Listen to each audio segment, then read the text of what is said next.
Hello, everyone. Thank you for coming to the screening of Goodbye to Language. As Mimi just said, we are so very happy to have Fabrice Aragno with us because, as Mimi mentioned, Fabrice has worked really very closely with Jean-Luc Godard for 20 years.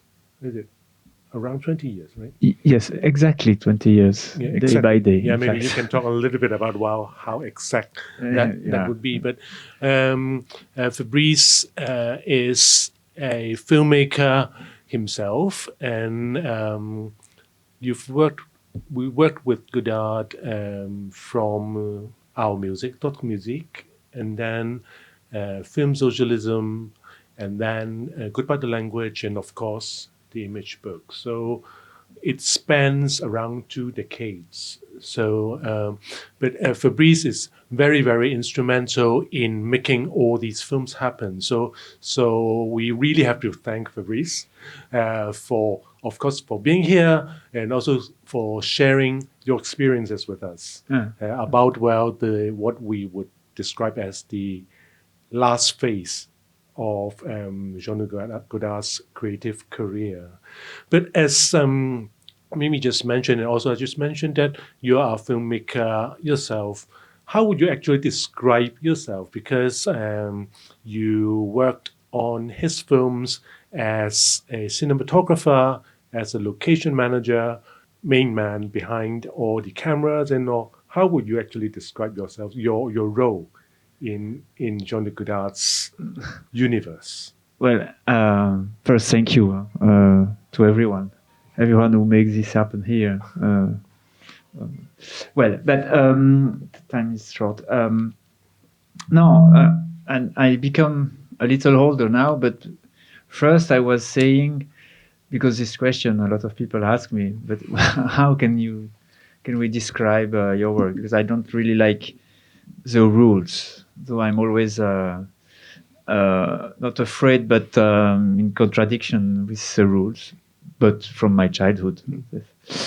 So it was easy with Jean-Luc because he's same way somehow. No, first I was saying, are you the assistant of Godard? I said, no, I don't assist because you don't need any assistance. And I don't sit, because when we say in French, assistant, assis, s'asseoir, is to be sit, and I don't sit. Although you do sit with him. Yes, or I was saying, right? I take, apprendre, to take, and I would say I am the apprenti sorcier. I don't know in English. In fact, I'm the apprentice sorcerer. Yeah, apprenti du sorcier. Apprenti sorcier. I don't know. Apprentice magician. Or something. Yeah, so I'm, yeah. But now I don't know exactly. I love making. Though I'm filmmaker. For this, English is good. Filmmaker is good making film. So with him, I was making film with him. And it's nice because he don't only say he make films, he makes cinema. So I'm cinema maker. Yeah.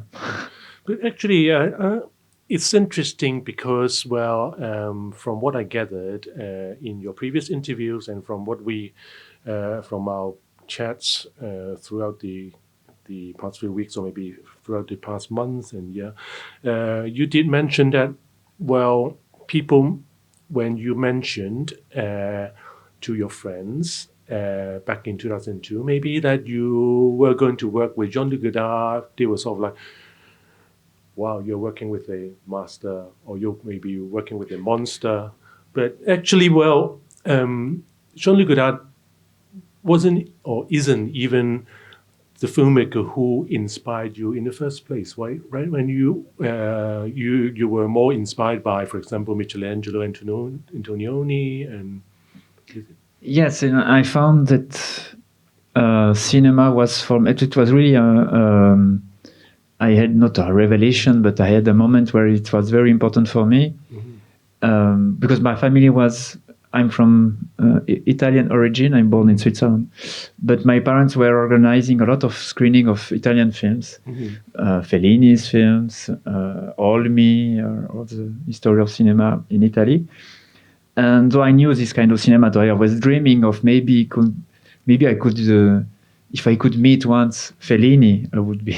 But it was like a dream, untouchable dreams. Did you? No, sadly, no. But then passed the year ago, and I was with a girlfriend at that time. We were not on a good moment in our couple.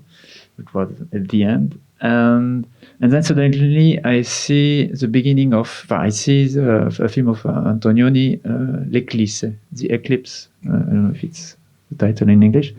And it's also something good, interesting with what we can talk later. Because I see this at home on TV, and it was in 1991 or 92. So the TV was cathodic tubes.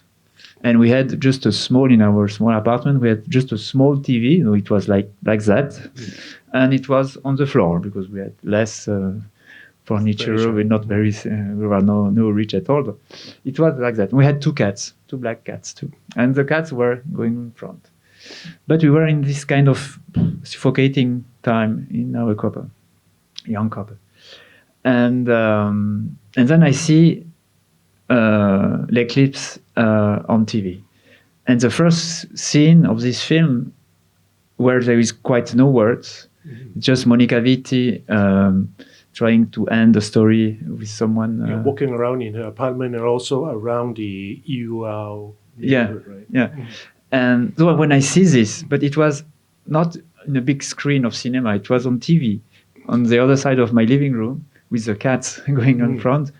And I had really a revelation of cinema. I said, well, if cinema can express this without words, but with editing, movement of camera, of gesture of the actress, of the acting, I think that maybe it can be a nice house to live in. So, but it was a dream at that moment. And then things continue, and I had the chance to try to enter in a film school. I did the film school.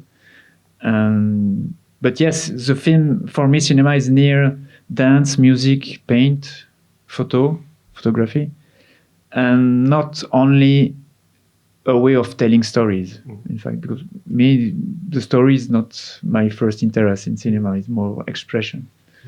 I think that fit really perfectly with the Jean-Luc Godard that you met in 2002, right? I mean, because by then, if not that he was always like that, I mean, by then, the narrative, the story wasn't really the main thing for him. And then he was also very much inspired by other media, other forms of art in terms of painting, in terms of literature. So when you actually met him, how did you connect with him? I mean, on this level. I never, the very nice things that appear in my life, but I think in every life arrive naturally without thinking, without forcing. Then before meeting him, I was forcing to try to be in the good student with the good knowledge. To meet him, though that was hard for me because at film school I already told this to someone, to some people the other day. But before meeting him, Jean-Luc Godard was presented at my school, film school, as a monster. That you need to understand everything, that you need to read everything, that you have, you need to have all the history of literature or philosophy to understand a little, to take a little of Godard's film.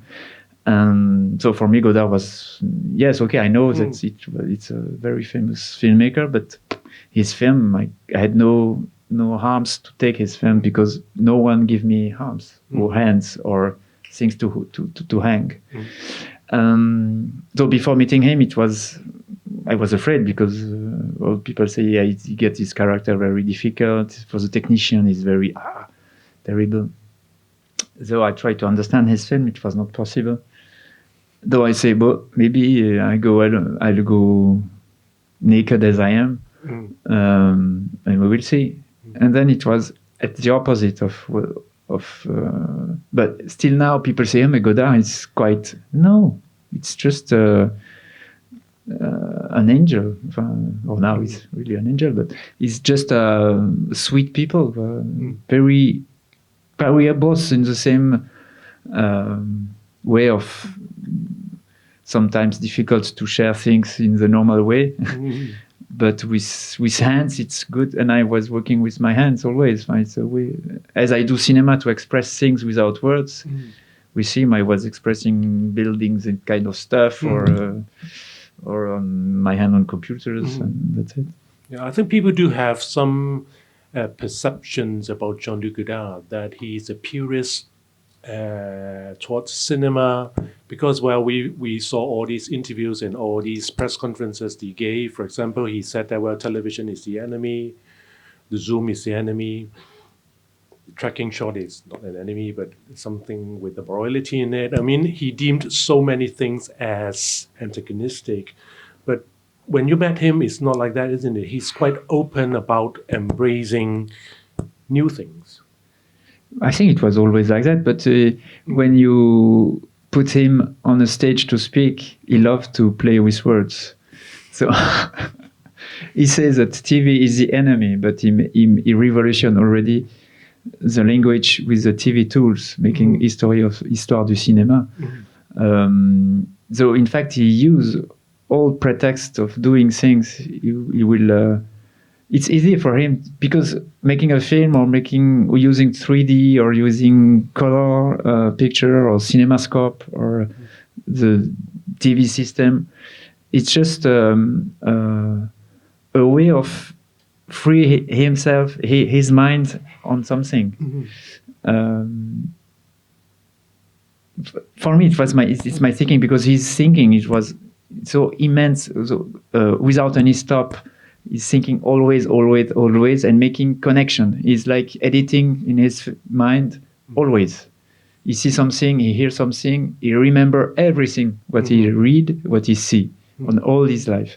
And always the things are making connection in his mind. So he's always making films. For this, he say, he don't make film, he make only cinema, because in his mind, it's non-stop. So making a film, it's just a way of letting some of his shelf in his mind, just to clean a little the things. You have an image. And if we say, okay, we can maybe do it with a 3D system, it's okay, it's a pretext. We will do in 3D as a frame. So for him, actually, the technology or the media, whatever it is it just serves as a pretext to explore. Yeah, it's my feelings. I don't know. He must answer himself, but maybe it's hard to have words to answer. Yeah, because I find it quite interesting, because I was actually reading Nico Brené's new book, and in it he actually included some of the emails that he exchanged with Jean-Luc. And one of the emails here, actually, I think I didn't show you this. Which one? He did in. Yeah, actually, this is a book by the French film critic, scholar Nico Brené, who is one of the main actors or main creators, collaborators with Fabrice and Jean-Paul Battaglia and Jean-Luc Godard on the image book, which will be shown later on today. And this is one of the images Jean-Luc Godard actually sent Nico, is an advertisement about the flip phone, the Samsung flip phone, which, of course, when we're here, we sort of associate with a certain Hong Kong pop group doing ads with that. But actually, Jean-Luc Godard is quite enthusiastic about the flip phone. Did he actually say anything to you about it? No, I don't remember exactly. But I know that it was really easy to he was very playful with iPhones, so making email, making images, and drawing on the images, and making these sequenced words, image words, as he did on paper, he did on emails, or Texto or WhatsApp, or WhatsApp not, on Texto. The FaceTime, right? And FaceTime, yeah. He's really good at FaceTime. Yeah. I mean, I was bringing this up because in the context of this particular film, because, I think before Three Disasters or maybe Goodbye to Language, when we think about 3D, we think about James Cameron, we think about maybe Michael Bay, we think about, well, Hollywood blockbusters, Jean-Luc Godard, 3D. But actually, he did to subvert the whole 3D paradigm with this. So actually, can you tell us a little bit how this came into being? I mean, how actually this fascination with 3D came into being for Jean-Luc and for you and for the team? As I told you already, he not make films, he makes cinema. So the 20 years I worked with him was like non-stop work. So when we finish a film, we prepare already the second one, or it's not, there is no stop and then re-beginning. Just we clean the place and then we continue. It's only one way, one multiple way. And it was in 2010, just after Film Socialism, where it was the first film made in digital. Everywhere there was Avatar, the first film of Cameron. There was the 3D mania everywhere, even on the newspaper or on the fashion magazine. I think Elle make a special in 3D magazine that you can use with the, this one, right? With the anaglyph. I have some here. Elemental, rudimentary. With anaglyph. Yeah, the Hitchcock. The Hitchcock. Yeah, it's in fact 3D is at the beginning of history of photography. At the beginning of the photography, there was already 3D photography, and in fact 3D it's super easy because we have two eyes. We just need two images. Then one image seen by one eyes and the other image seen by the other eyes, and that's it. Well, there was everywhere 3D, and again, it was like a pretext. And there is also a contract story, because with the distributor of Film Socialism, which are a big company in Paris called White Bunch, he wanted to sell them all his material of his studio at that moment, because he wanted to be in a smallest house with less expense rent, because he's not proprietary at all. He always pays the rent of things. So he wanted to sell this, and he made a contract of this selling. And he said, for example, it could be at that time Film Socialism was not yet finished, and he gets a title in the middle of Film Socialism where he puts the words "Goodbye to Language." But there was too many titles inside Film Socialism, and we said with Jean-Paul, maybe this title is a little too much, because there is Europe, Quo Vadis Europa, there was a lot of titles, and this Goodbye to Language was too much. So he cancelled the Goodbye to Language title in Film Socialism. And also at that time, there was how do you say, le neveu, la nièce, the nephew, the nephewess, the feminine, of his wife, playing with a Nintendo game. With some things that when you have to pilot the character making things and he was very, it's curious, maybe we can make a film where we direct the character. I say yes, it can be playful, and we can call this make your film, your Godard film yourself. But no, it was at midday we eat together in a small restaurant in Rolle, and we discussed stuff like that. So there was this idea of Nintendo, not idea, but the name of Nintendo games, the Goodbye to Language. And then at that time, there was this 3D everywhere with a newspaper, with Avatar, and that's it. And also for 6 months before, 1 year before, Anne-Marie Mieville, his wife, with the cat at Roxy, the dog at home. And then when I come back to the history of the contract, at the end of the contract of selling all his studio to Wild Bunch, he said maybe this 100, the price was 100,000.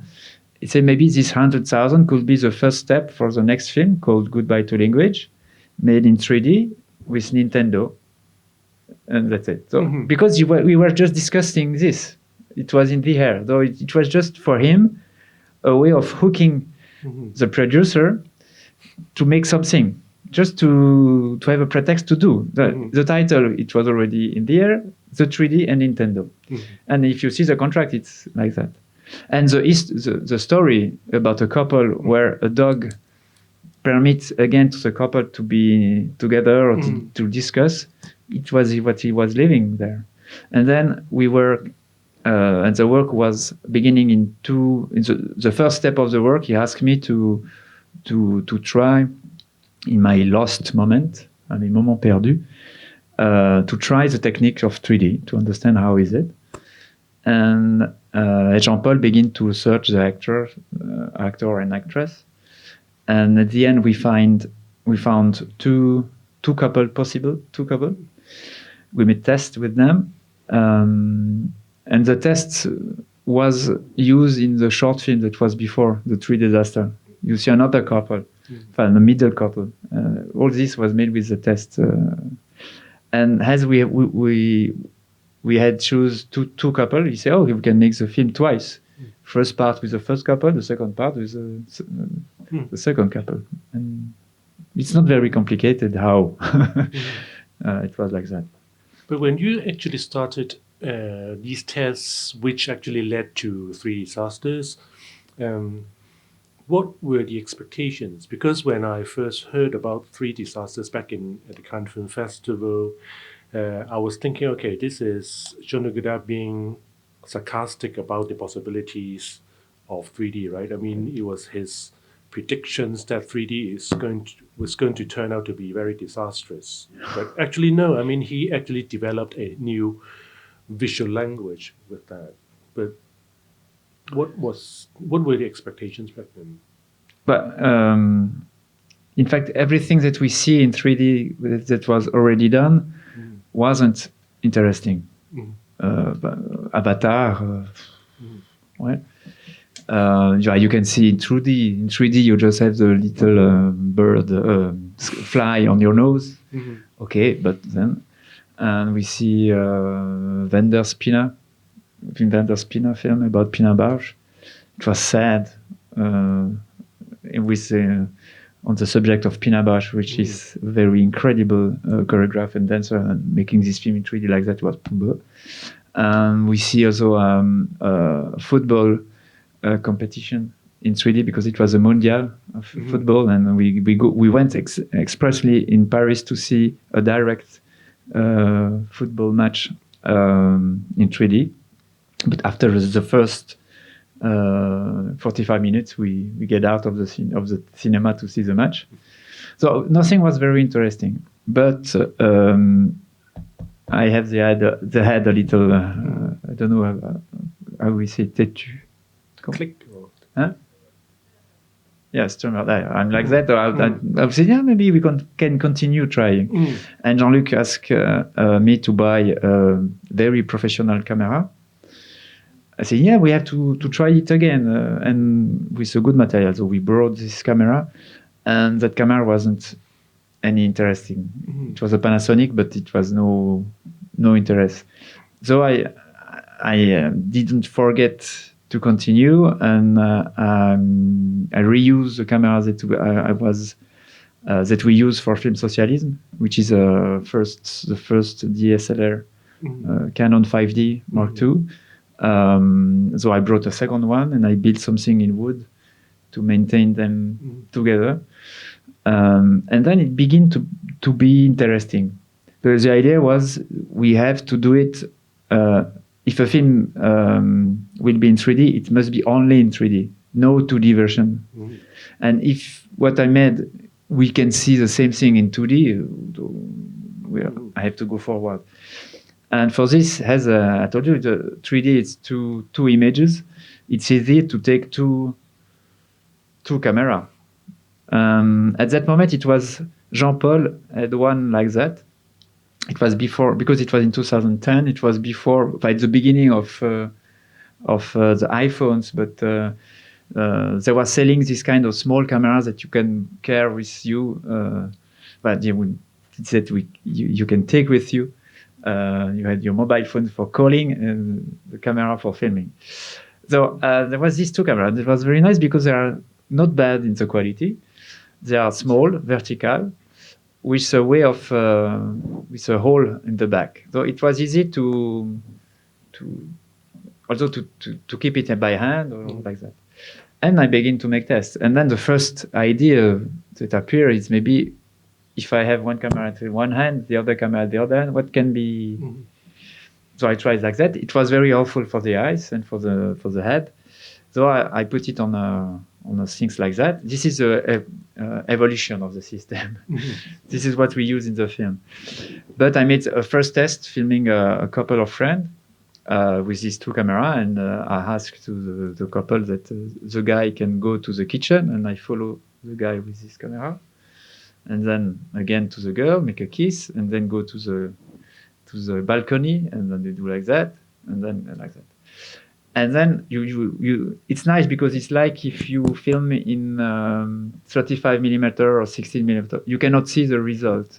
You have to work on your laboratory or on your computer to see the result.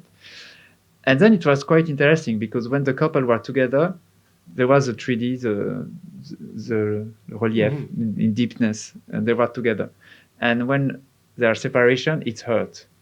So as for me, the story of couple, it's like the Antonioni's film Connection. So for me, it was quite interesting. So I made a test, a screening test, a DCP, with and other tests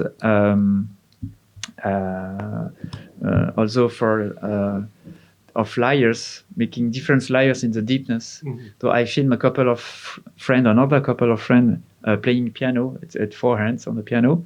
I filmed them in 3D, and I tried to mix with some waters images and a boat going away or like that. So I made a 10 minutes test, and we make a screening at cinema in 3D to show to Jean-Luc.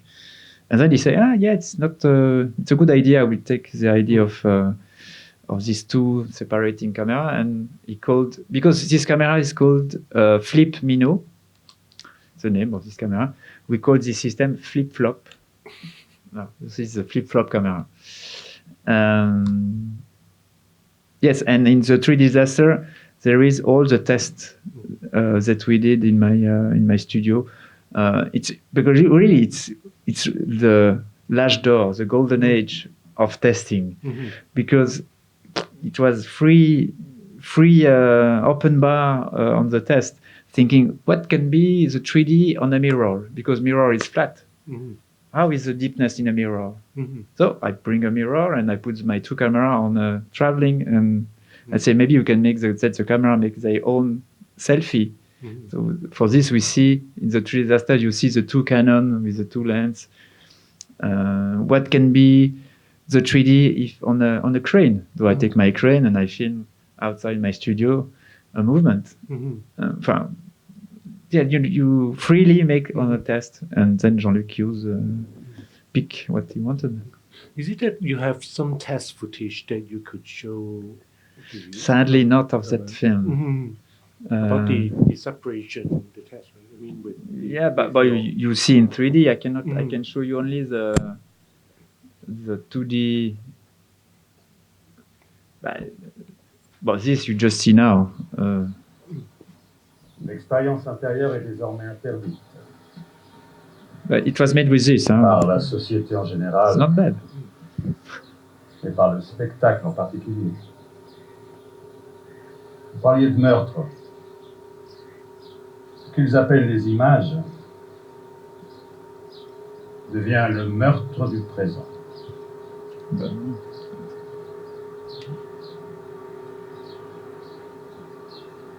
Le présent est un drôle d'animal. Ça m'est égal.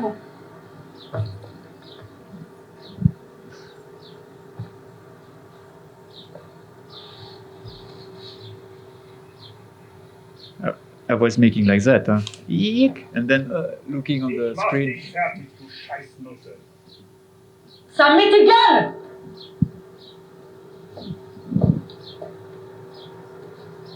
Yeah. Prenez la vérité.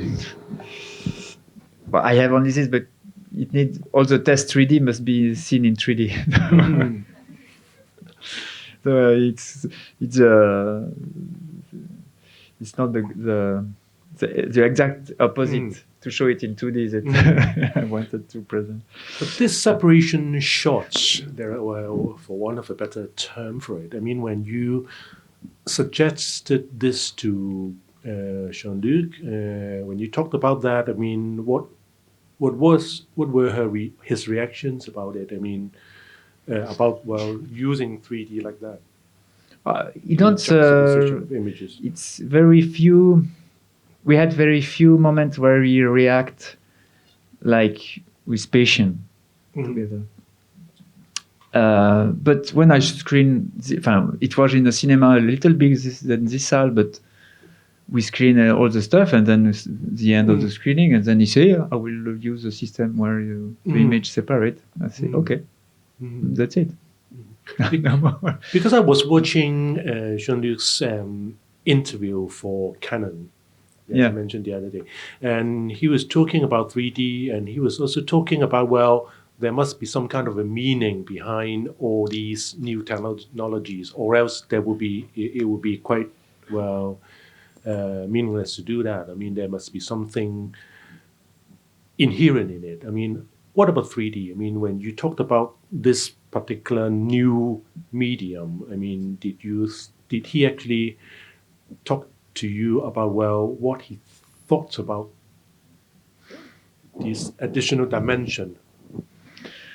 No, only the idea that he really he needs to get out of the flat of the image. He was upset about that cinema is flat. And for this, he really loves the exhibition I did in 2020, where I put space. I bring his last film, image book, in space, in a museum, in different places, where there is somehow a version now in the Boogie Woogie gallery. So he tried to put deepness in the film. This was the main idea, the main desire that he wanted with the 3D. But it was, he had with him two small camera, one Sony and one Fuji, where you could see a little 3D on the screen behind when you film. And he got this camera to film all the dogs with Roxy in winter and in summer. So he film as we film now with mobile phone. And all the image that we filmed during the 4 years of the process, it takes 4 years to make Goodbye to Language. I give him all the image in DVD, in 2D and in 3D. So he could see it in 3D, but I'm not sure that he see it really in 3D. And he had it all in 2D with a tape machine, videotapes, has the technique of the late 90s. The same resolution of the cathodic tube television. And there is a small story about the 3D at the end, because he were finishing the film, the edit of the film on tapes in February 2014. And so the film was finished and was proposed to be in the Cannes selection. But you don't see it in 3D. Me and in my office, in my studio, not office, just a studio. I was working with the computer and I was redoing all the image in 3D. Where is it? I wanted to show you. Yeah. And sometimes it was, and I rebuilt all the image on a software. Maybe it's just a little techniques, but it's not that. It was Final Cut 7. And it's a software that it's not made for the 3D. It's a normal 2D, but I built some situation in the computer to work in 3D too, but freely again. But sometimes the memory it was nice because the memoir saturated memory is a problem of the computer. But I was editing the historic memory and this historic disaster. So it was nice. And I built a small studio in the house of Jean-Luc.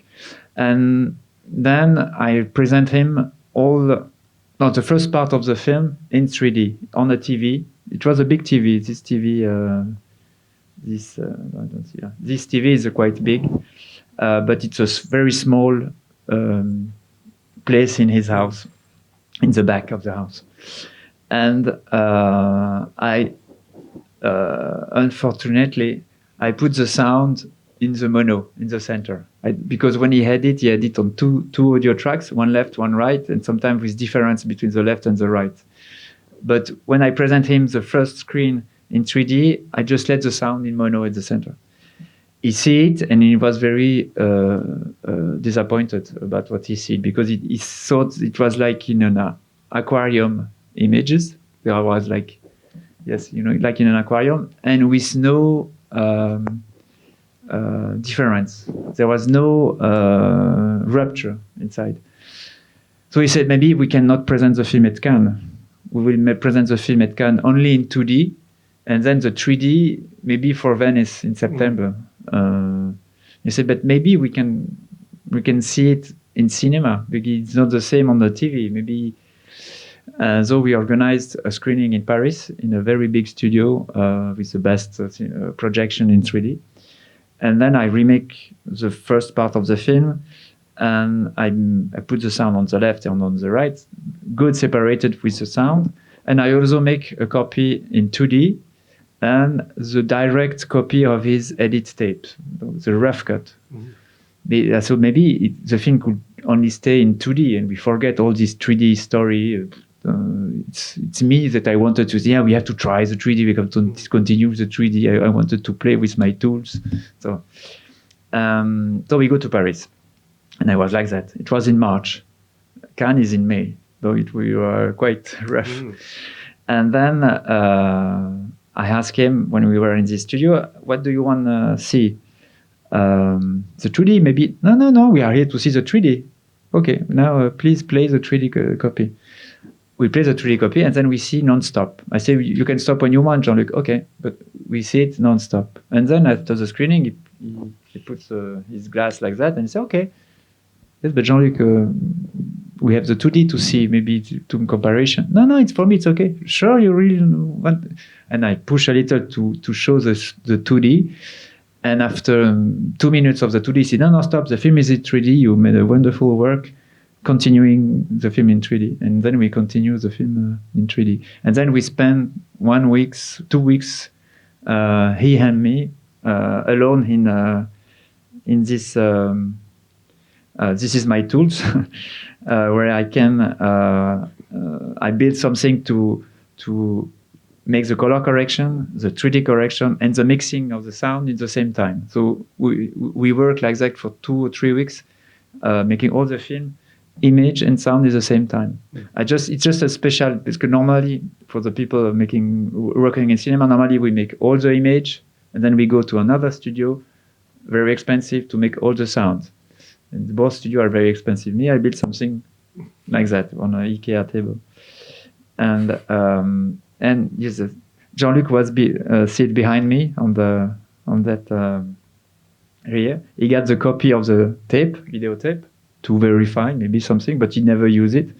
I was here, and we worked like that with Anna Arendt in the back, and we worked like that for 2 weeks, and then there was a very nice moment, because we were quite finishing the film. It was a Saturday. We go to eat a crepe in a creperie. Mm-hmm. There is a good creperie in Rolle. And he said, I'm tired, maybe we can stop and continuing on Monday. I said, no, I would finish, because then I have to make all the copy to send to Cannes, or to finish all the techniques things. I said, maybe we can go to the end. We were 5 minutes at the end of the film. And I pushed to finish the film. And then we go until the evening at 7 or 8. We finished the film. He was happy. And he just made a phone call, because he got a phone call from a good friend to him, Alain Sard, which is a very, very important producer in France, who sees the film in 2D in a DVD, in a previous version. And he had a 15 minutes, 20 minutes call with Alain Sard, and I was alone in the studio to finishing the export or to organize the renders and stuff. And then he come to me and he take me in his arms, but very like that, but very, very. Jean-Luc Godard have a athletic body. I don't know if you know the story that for Le Mépris, for Brigitte Bardot, to lower her hair, he said to her, "Do you want to? Can you lower your hair creation if I work on my hand 10 meters, each centimeters one? I will work on my hand 10 meters and you 10 centimeters back."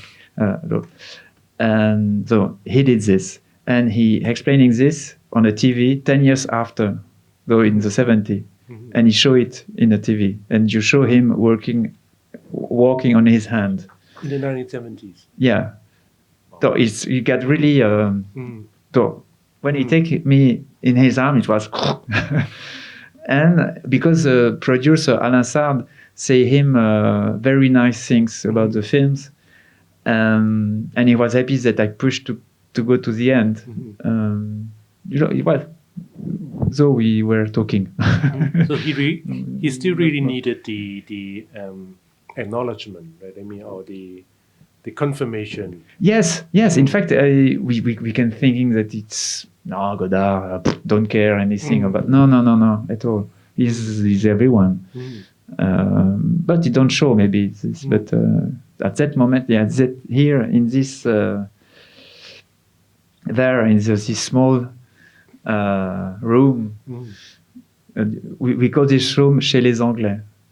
By the English, because it could be the place if during the Second World War, if British aircraft pilot will jump with the parachute, we will how do you say hide from the German in our.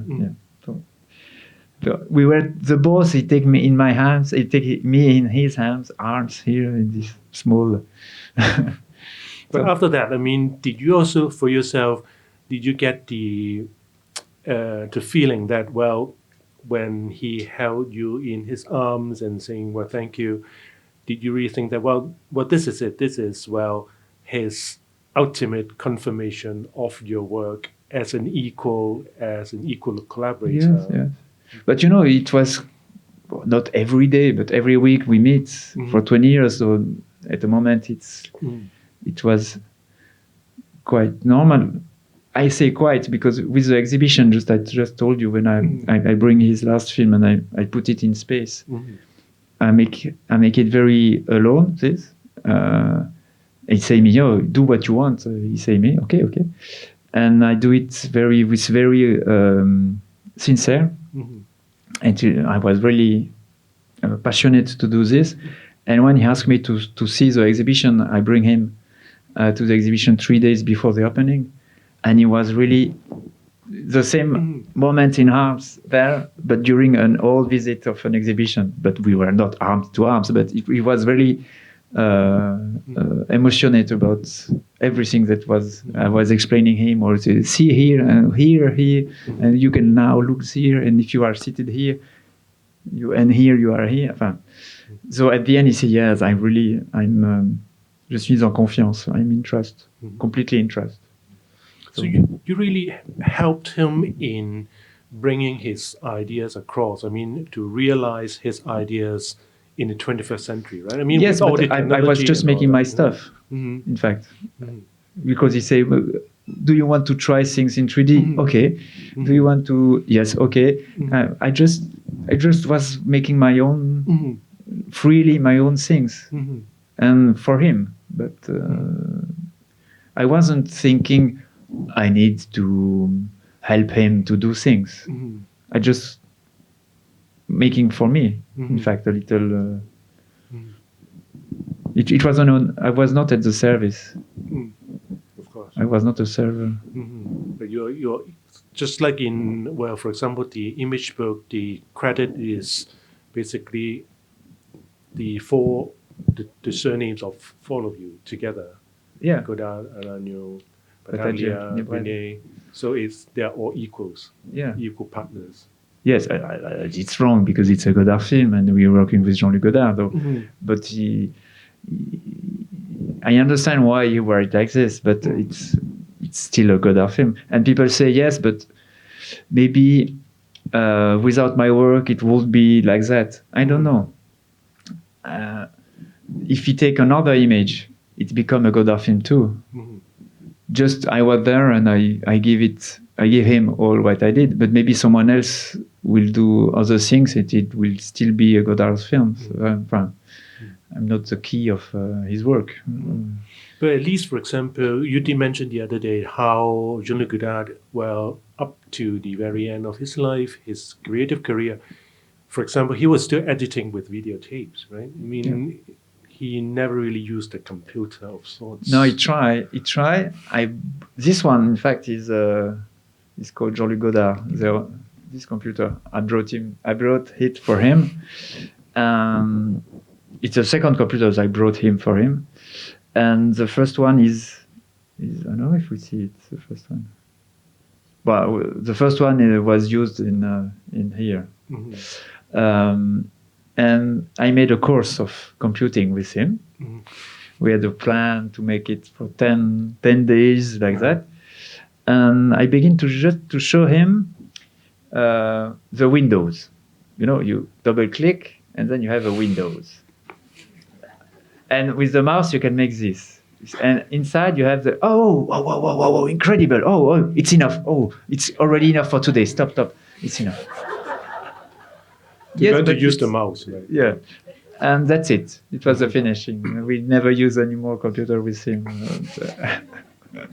In fact, he don't want to use that. Though I was with the computer, he edit everything. I can show you how he's I think I have. No, this is the camera. See how it was, the filming of Goodbye to Language. I was testing for example, for this plan, this was the main camera. But as it was the shot with the car, and as it takes a lot of time to let the car begin to the first place and then to recontinue, during the waiting time, I was I can take this time to make tests with the other camera. Though, a test with this kind of two little white bear. It's like a GoPro with a Fuji and the other. But he was like this, watching me a little. Fabrice, qu'est-ce que tu fais? Enfin, qu'est-ce que vous faites? And I was also making the audio. I prepare the camera, then I take the boom and then record the audio. I was alone, in fact. And Jean-Paul Battagia was talking with the actors, keeping of the actors so I can stay on the... But I want to find this. It's here. I don't remember where, but it's here.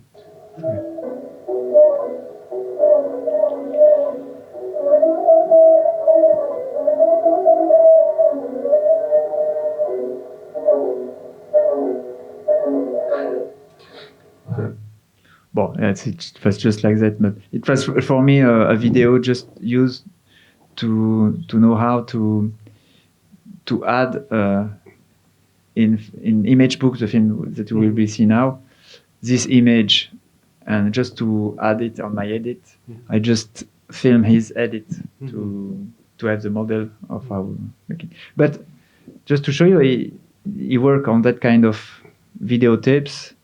A machine with 2 tracks on the TV. Donc it's it's like that. And I don't know if we can talk about the defects. Right? The defect of image book. Yeah, because actually, this is the image book, which the film will be screened afterwards. And the image book is, can I say that? It's basically a I don't want to sort of like belittle the film, but it's like a collage of the images of films which were instrumental to Jean-Luc. But the montage they were made up of footage that Jean-Luc actually picked from his archive of videotapes or collections, right? I mean, it's that's why the quality is sometimes quite degraded in a way, right? I mean, because it was from the video and not from a restoration restored to Blu-ray and all. So how did you actually work on that with him? I mean, did he actually make a complete edit of the film and then you had to do a digital version of it for the image? Well, for Goodbye to Language, he make all the edit and I redo all on computer. And I redo it twice because it's in 3D. Donc, the left image and the right image. Okay, I spend a lot of time on the computer of redoing all his edit on 3D. So for Image Book, the film next, after Goodbye to Language, I thought I will do the same thing. I will take his edit, his rough cut edit, and I will redo it on the computer with a good quality images. And sometimes it appears, but it was for me like a shock because it was the experience of that sometimes the good quality is not a good quality. In fact, there is two examples that I'm happy to share because it's quite important about all the history of restoration about cinema we were talking before with Mimi. What is a good restoration of cinema or films, etc. And that we need to be care today of the perfect image, about the digital image, about the artificial intelligence, where everything wants to say that this is perfect. And in fact, the best important is not, it's the opposite of perfection. An example. Well, I still have to find my stuff. In the film that you will see now, for the one who will see the Image Book, there is at the end a very, very nice moment where the part is not subtitled.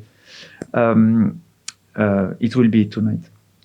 Where Anne-Marie Mieville says something about the Earth, like the Earth is abandoned, suffocated by all the knowledge of humanity, and no more here to listen to the Earth. And the sequence in the film is that one, like that.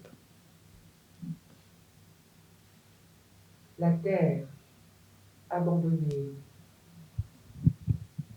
La terre abandonnée, surchargée de lettres de l'alphabet, étouffée sous les connaissances, et plus guère d'oreilles qui soient à l'écoute.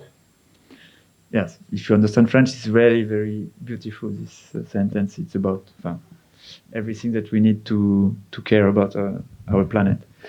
And, well, when I received this moment of the film, I said, okay, I will, because it was filmed, there is few images that was filmed in real for Image Book.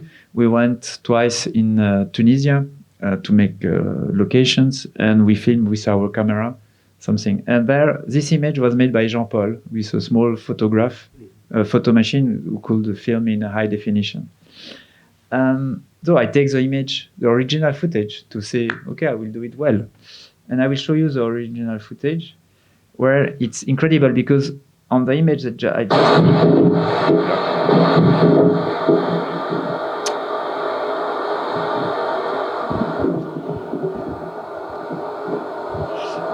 on the image that I just showed you before,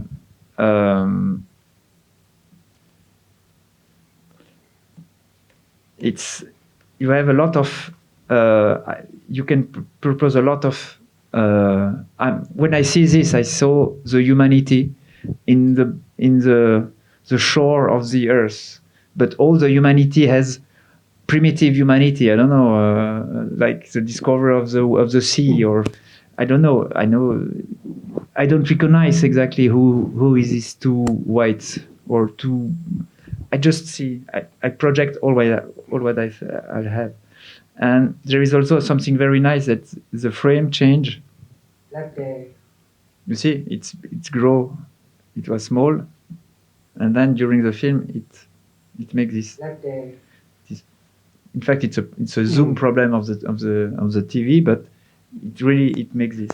When I use the original footage, the definition is better. It's high definition. You can see the slip, the caleçon the swim, and you see that there are stories. There is one in the water. Nothing express this image. It's just flat. There is no expression at all. So I don't reuse a high definition copy, and I use just the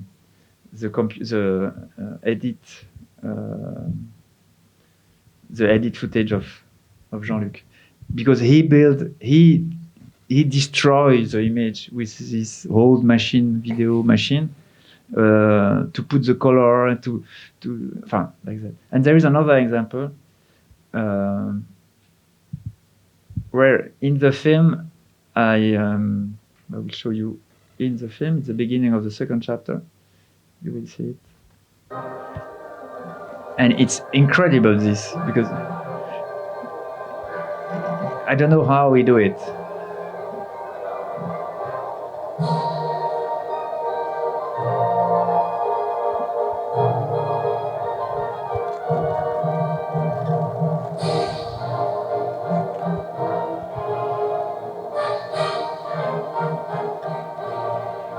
And now this video signal,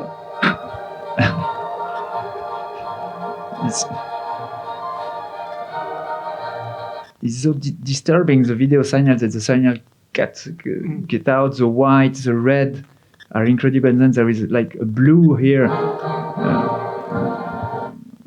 You see this blue appearing, it's really painting, it's making painting with this.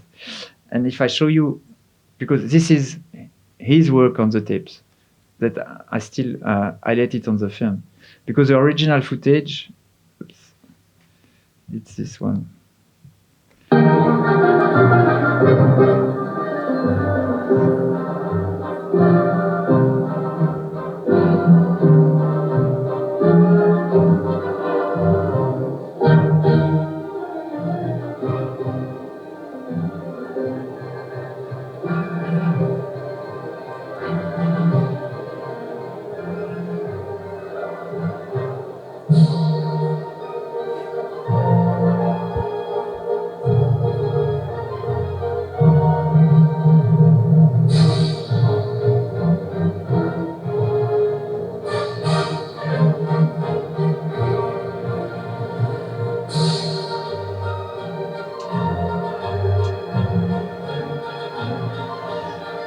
Well, it's from a Bondarchuk film, Peace and War.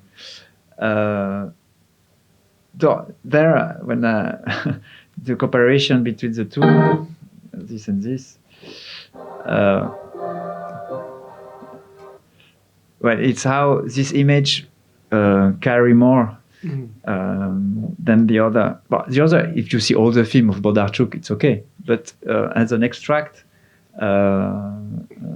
I have here this example of an image with less definition could bring more expression. Same thing with this in the middle of the film. You will see it's a piece of The Earth of Dovzhenko, and here I've already told this. I don't remember if it was on public or just to someone. No. I think when we were talking just the other day, just between. No, because with this film, I found a new restored version where every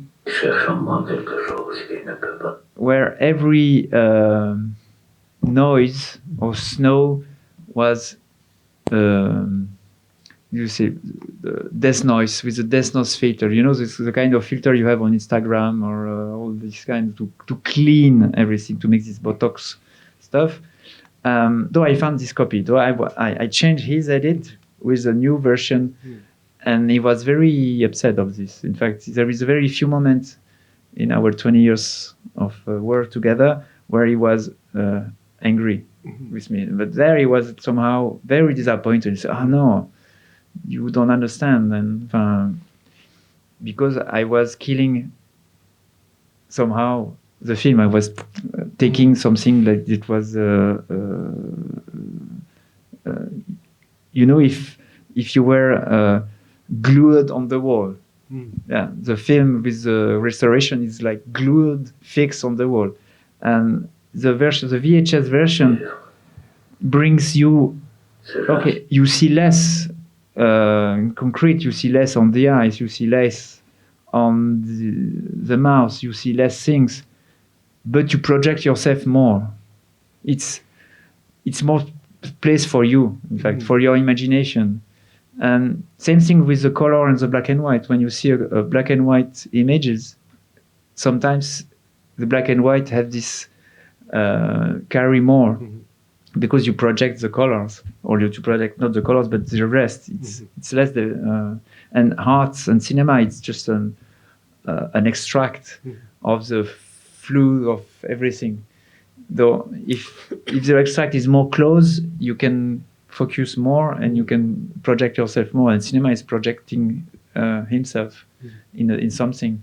So the more defected or the less saturated the image is, the viewer would have to work, right? I mean, and if the viewer have to work, then they would be more engaged with the experience of watching the film. Yeah. That's what Jean-Luc. Yes, and also that's it must be not all equal.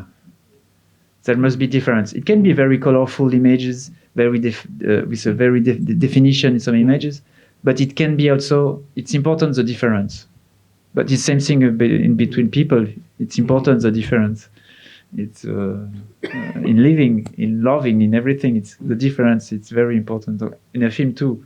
The problem is that the techniques today want to level everything in the same kind of quality, same kind of sound, same kind of stuff, and we don't have any more difference. But we still have difference, but we have. It's hard to stay on the small way through the forest, because we are always a highway, the normal highway that taking us on. Okay, so maybe do we have time for questions?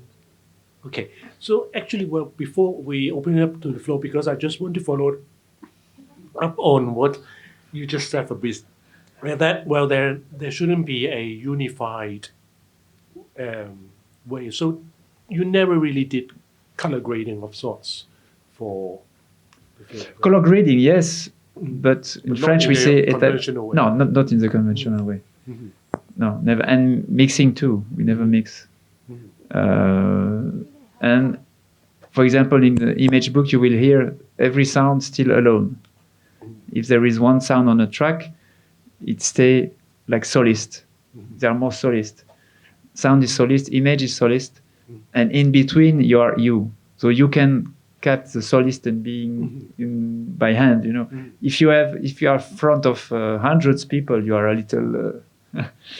But if you are just one by one, it's maybe easier. No, it's not a theory. There is no theory about that, but it's my feeling sometimes. And Jean-Luc wanted that there is no symphonic, but more quatuor or solist. And each individual image could stand on its own. Yes. Right? I mean, it's not. And there is a very nice thing that he said already. I don't have here, I think. That he said in an interview in the 60s, where he, at that time already, but I discovered this interview a few months ago, he said that in all films, images are connected one to the other, and they are made to be together. But in his film, they are only fragments.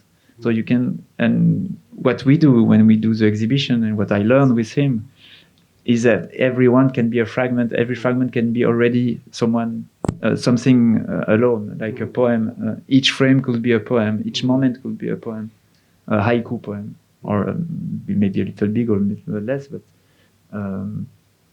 so it's important to think about this fragment.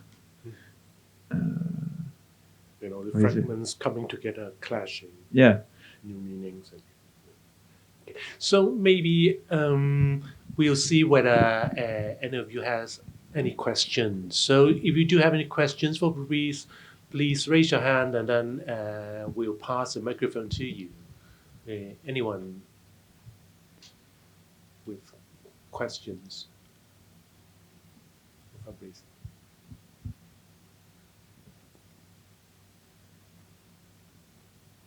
Right. Okay. Madam here. Yeah. Okay. And but the microphone is with you. Already. What are you working on now? What do you occupy?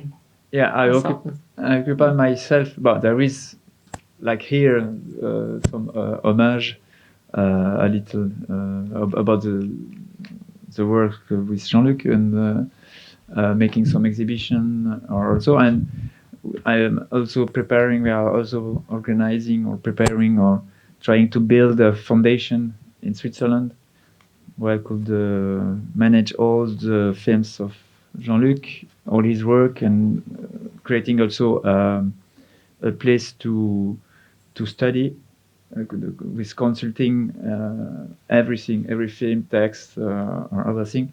And it will be based in Rolle, near Lausanne and Geneva. And also a place of creation, a place of residence for students or filmmakers, and a residence of inviting people to make a creation in opposite or in relationship to the work of Godard. And in that way, there is a way of mediation, so to share his work and to free the connection with his film and to don't to unmonsterizing his work. It's really not difficult. It's rich, but it's not a difficult art. I think it's a nice art. And I'm filmmaker, so I am preparing my own film, and I will film this year, this summer, a feature film. So yeah, I continue. So how has your own work actually been affected by your collaboration with Jean-Luc? For example, as you mentioned, Fabrice, you've been in the process of making your own feature, Le Lac, the lake. Le Lac. So how did your own aesthetics or way of looking at filmmaking change because of your constant interactions with Jean-Luc, or maybe even with Jean-Paul and Nico? I don't know. I try to, at the opposite, not making Godard, because when I was working with him, I never make Godard. I just make Fabrice, and so I continue. But it was easy to work with him because I make me, and it was just test. When I'm alone, I can continue making tests, but no one asks me about something. Or I just make things for me, and it's a little strange. I need to, but it's strange. It's easier to make it for someone else. In fact, I think it's not. Yes, but the important is not only to make easy things, but it was just 20 years of spend my time to build this kind of stuff and to play like a child. It was great, and I get money to make this, so it was perfect. Making my own film, it's harder because I have to find the money to pay the people who want to work with me. I have no money for me and myself because it's hard to find the money to make a film, so I live without.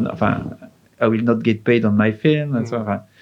It's and like this image, making this. And I can show to Jean-Luc, and he can maybe make something with me too alone. It's another.